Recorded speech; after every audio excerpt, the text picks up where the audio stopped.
There he was, on the Tuesday after a long 4th of July weekend, in the ballroom of an ornate Wall Street hotel that once housed the New York Merchants Exchange, standing in front of a blue and white backdrop with the words corporate responsibility printed over and over on it, in case you should miss the point, promising us a new ethic for American business. Our president, scourge of corporate misbehavior. It was like watching a whore pretend to be dean of Southern Methodist University's School of Theology. But as Luther said, hypocrisy has ample wages. "Hearken," said the Bush camp over and over, "was nothing like Enron." Interestingly enough, it was exactly like Enron in each and every feature of corporate misbehavior, except a lot smaller, a perfect miniature Enron. By the summer of 2002, it had long been known that 12 years earlier Bush made a pile by selling his stock in Harken Energy Corporation just before it tanked. At the time, he was serving both on Harken's board and on a special audit committee looking at the company's financial health. As he spoke on Wall Street, stories were surfacing about Harken's sham sale of a subsidiary to a group of company insiders. The acquisition was financed by an $11 million loan guaranteed by the seller, Harken Energy.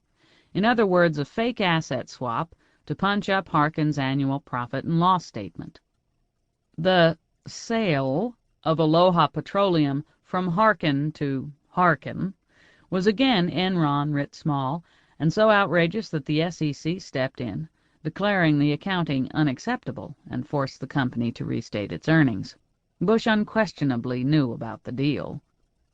Even if he had convinced the public that earlier stories about his $848,560 insider trade, his failure to report it to the SEC, his low-interest loans from Harken to buy company stock, a practice he particularly denounced in his Wall Street speech as though he had never heard of such an unseemly scam before, and the Enron-esque sale of Aloha Petroleum were all what he described as recycled stuff, he was still surrounded by bad stories about to break. Enron was ripe for federal prosecution. Bush and Enron's CEO, Ken Lay, his single largest campaign contributor, had been tight for years.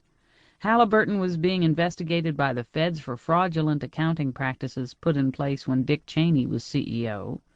Congress was investigating the Secretary of the Army for his role in the collapse of Enron, in the fleecing of electricity customers in California, and for his failure to divest himself of Enron stock in a timely manner.